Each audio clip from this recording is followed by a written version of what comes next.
Good morning. Hope you guys are having a fabulous Tuesday. I'm Kelly Frick of Kelly Frick Connect, and I am here to connect us to our entire health and well-being, right? And to be able to transform our health into hope and healing, all sorts of amazingness. So I want us to talk about our smile today, okay? And what the heck does our smile have to do with health and well-being, right? All of that wonderfulness. So one thing I want you to know, good morning, Mary Catherine. I want you to know and remember is that when we smile for 10 seconds, it releases chemicals to the brain to shift our mood. All right? I learned this super cool trick a couple years back in a training of, when a person is really nervous to do something, when they're not wanting to do something, or they're just feeling kind of negative, to stick your pencil or your pen in your mouth for 10 seconds. All right, so we're gonna talk for 10 seconds, or we're gonna do this for 10 seconds. All right.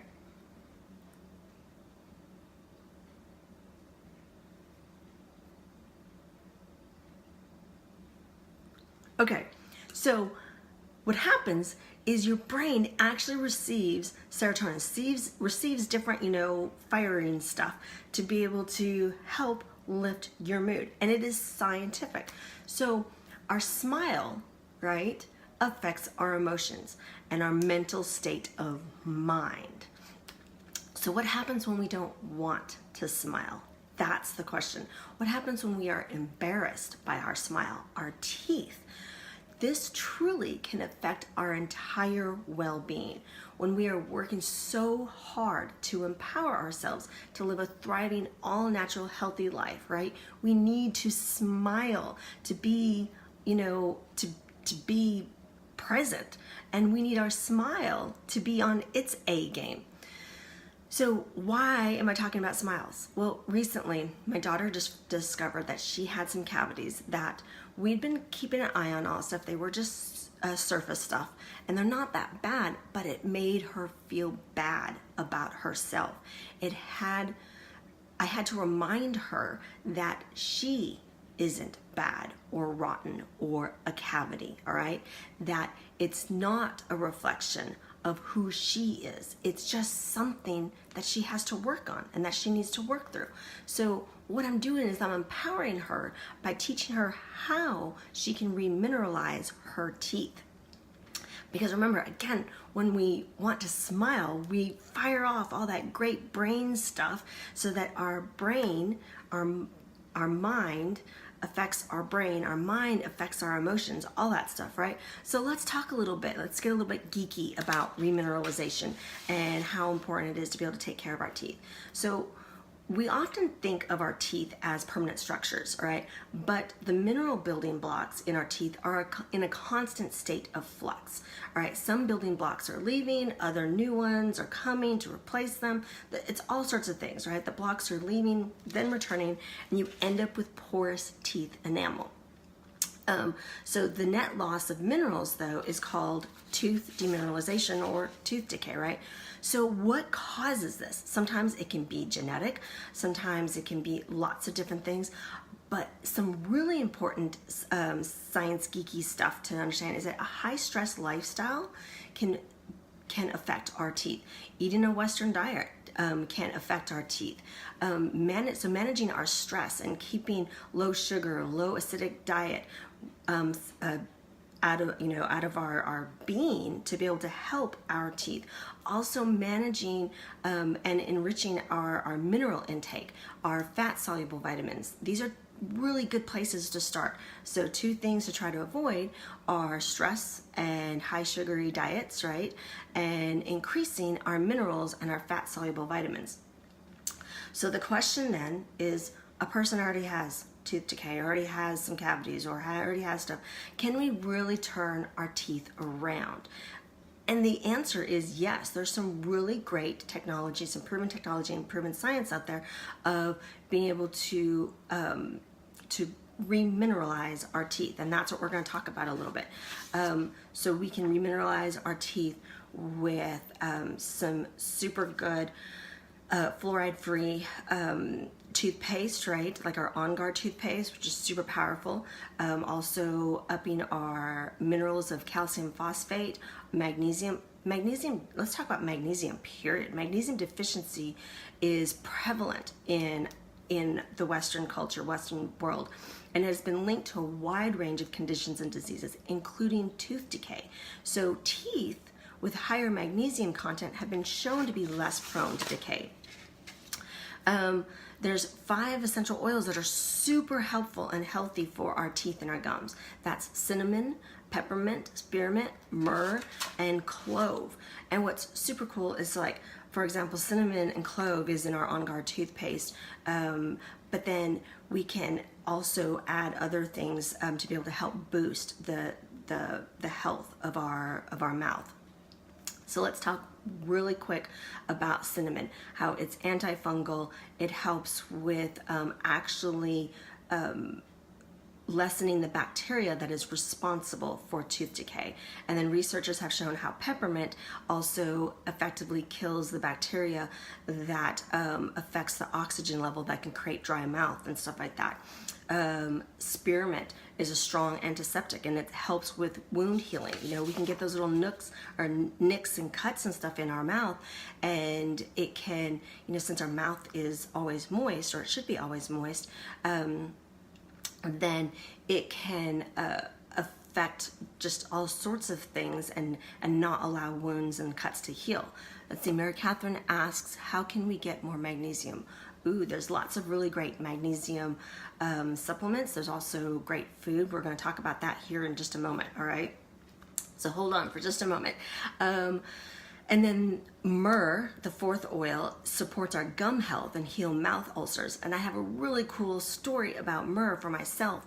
Is a couple weeks back, I had gotten a cut right above my gum line, you know, and it's that spot that when you're brushing, and I'm a lefty, so it was like definitely on a spot where I probably put a little bit too much pressure. And so I was like, oh, I don't want to brush my teeth because it was hurting. So I put a little bit of myrrh on that cut about 4 or 5 times that day. And normally that type of a cut takes weeks for it to heal.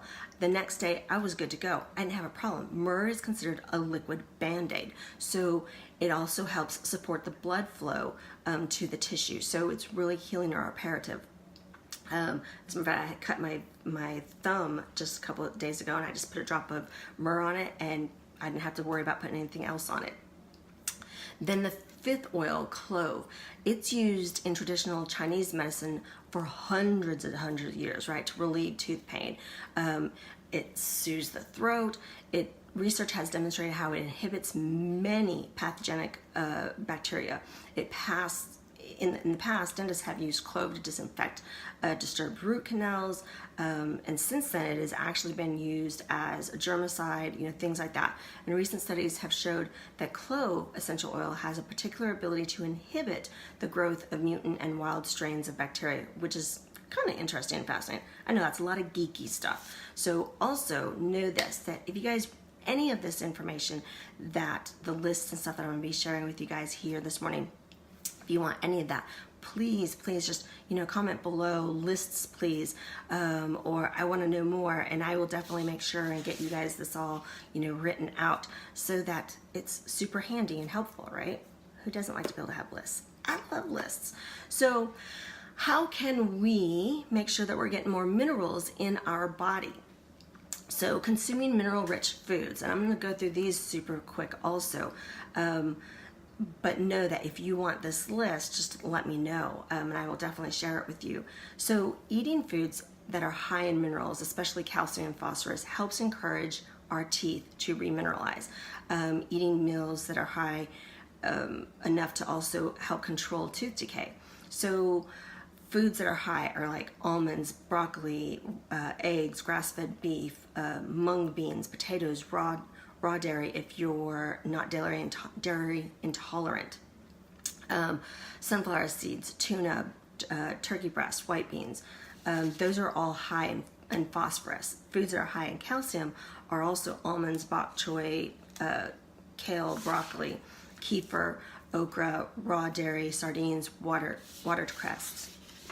So that's just a little, you know, snippet. Another way to help bacteria from growing in your mouth and being able to keep the pH balance super healthy is scraping your tongue every morning, right? A lot of people think, well, they can just brush their teeth and brush their tongue or anything, but when you have a tongue scraper, it really helps with your oral hygiene. And here's super interesting. Healthy digestion for best absorption. How does that affect our teeth, right?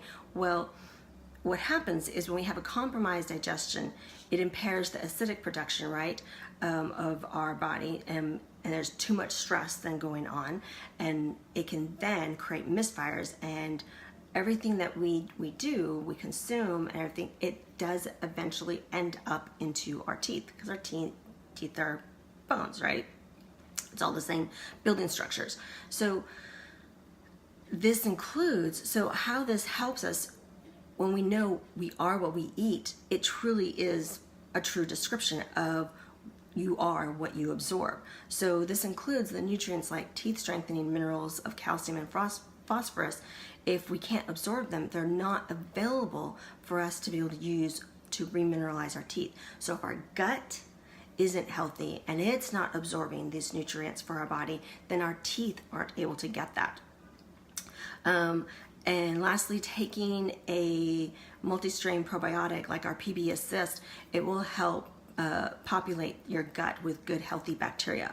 So perhaps most of all, it's important for us to eat with reverence and with a calm state of mind, right? In order for our body to properly digest. And I've talked about this before, that, you know, making sure that we have a good relationship with our food so that we can absorb it well.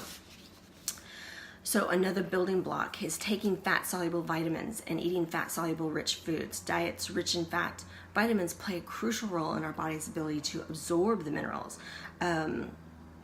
So foods that are high in fat-soluble vitamins are like cod liver oil, dandelion greens, flaxseed, ghee, miso, oily fish like salmon, sardines, almonds. Again, you see how several of these food lists are parallel, right? You get a lot of bang for your buck. They're not only, you know, rich in these fat-soluble vitamins, they're rich in phosphorus, rich in calcium, all this stuff, right? We talked a little bit about toothpaste just a moment ago. So again, using the right toothpaste. What's super cool is we can make our own. I can definitely send you a recipe for making your own. You can add some oils along with the OnGuard that's already. You can add a couple of things. There's this whole protocol that we've been doing to help my daughter's mouth just remineralize. So if you want to be able to learn more about that protocol, definitely comment below protocol, please. And I would love to be able to share that with you. So the big question is, before we get to the big question of how to heal our cavities, is some of the things to avoid in your toothpaste is DEA, fluoride, propylglycol, sodium lauryl sulfate, and triclosan, something like that. All these crazy sciencey words. The point being is we really want to keep away from words that we cannot pronounce, right? I mean, who wants to put stuff in our mouth that we can't pronounce? So we want to look for natural toothpaste or create our own mineral-rich toothpaste. So how can we heal our cavities? Is this even possible? So you may come across a lot of information that claims that we can or we can't. You know, it's kind of a loaded question and a loaded topic. The truth is that we actually can. It's just a matter of where are the teeth's condition at, and what type of investment are you willing to put into it? What type of time investment, all right? Because that's what's going to require, you know, diligence and time. In order to prevent and even eliminate cavities, we really need to follow a grain-free diet, and one that's also nutrient dense, and all of the different other things that we've been talking about to really help our mouths stay cavity-free or to reverse cavities. This is super cool. I'm going to wrap up with a study. Is that there was a study that shows the improvement between 3 groups of children. All right, so the first group followed a standard diet, which included oatmeal, acidic rich foods, which is known to feed cavity-causing bacteria. And then the second ate a standard diet, but supplemented with vitamin D. The third group ate a grain-free diet and supplemented with vitamin D. The first group had worsened cavities and increased instances of cavities. The second group had improved cavities and less cavity formation. But the third group that was grain-free and increased their vitamin D, had 0 new cavities, and nearly all current cavities were healed. That's powerful. That lets us know, that empowers us to be able to know that we truly have a choice in our health, right? We don't have to do things that go to extremes, that our body truly can heal itself with some support and help with different things. So what does this mean for my daughter? For anyone trying to feel empowered with the powerful emotions and benefits of being able to smile and not feel self-conscious about stains or cavities, right? It means that she's going to have to be diligent. If she wants to be able to, just continue to see her mouth, feel the repairs and to heal and all that stuff. And that with her diligence, she will feel confident about her mouth again. With shifting and creating some new habits, she will have a healthy, thriving mouth. And one that she can be proud of, one that she can say, you know what? I had some habits, some practices that weren't serving me, and I made some tweaks, some changes, and I really stuck with them, and I feel really great. I took control of my health, of my whole health. So how does your smile, your mouth, affect your mood? That's the question I have for you today, for your Transformation Tuesday question, is how does your smile affect your mood? So if you want to know more about my protocol, again, just comment below or private message me. I'm here to help you always on this journey, because my goal is to transform you to not just survive, but to thrive in this amazing lifestyle, for you to find that hope, to find that healing in your health journey. So you have a beautiful and blessed day, and I look forward to visiting with you more soon. Take care and God bless.